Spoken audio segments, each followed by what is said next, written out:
عليكم ورحمة الله وبركاته. إن الحمد لله نحمده ونستعينه ونستغفره ونعوذ بالله من شرور أنفسنا وسيئات أعمالنا أما بعد. எனக்கு கொடுக்கப்பட்டுள்ள தலைப்பு சிரிப்பின் ஒழுக்கங்கள்.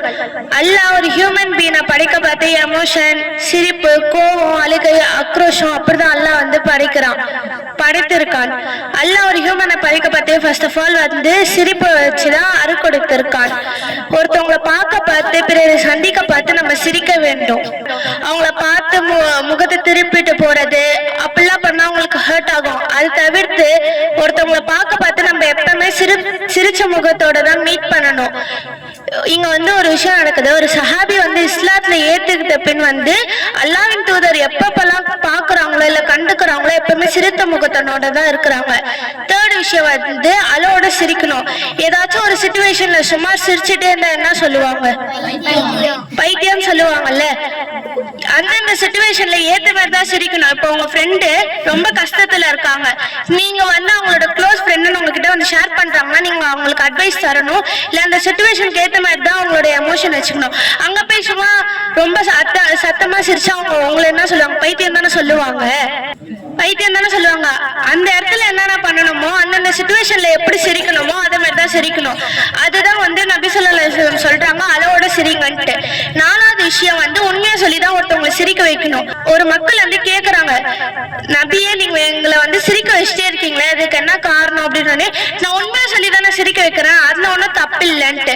அப்ப இதுல இருந்து புரிஞ்சுக்கலாம் நம்ம உண்மையா சொல்லிதான் சிரிக்க வைக்கணும்ட்டு.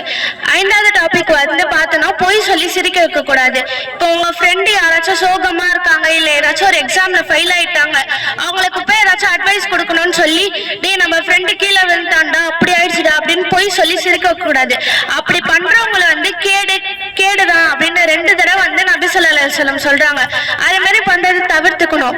அப்புறம் 6வது விஷயம் பயன்படுத்தி சிரிக்க வைக்க கூடாது. இப்போ குரூப் ஆஃப் ஃப்ரெண்ட்ஸ் இருக்காங்க, ஒருத்தவங்க வராங்க, ஒருத்தவங்க கதை பின்னாடி ஒழிச்சுட்டு அவங்களை பயன்படுத்த கூடாது.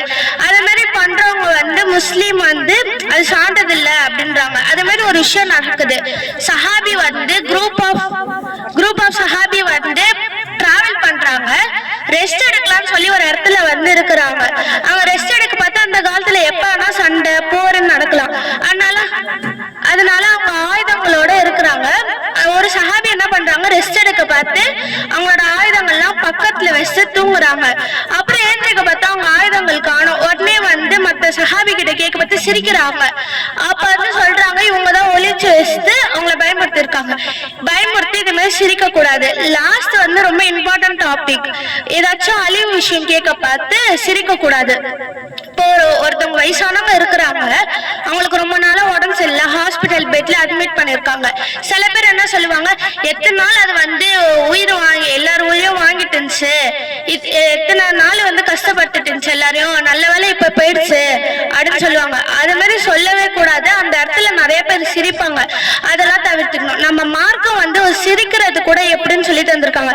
இன்ஷா அல்லாஹ் நம்ம டெய்லி லைஃப்ல அதெல்லாம் கடைபிடிக்கணும். அஸ்ஸலாமு அலைக்கும் வரஹ்மத்துல்லாஹி வபரகாத்துஹு.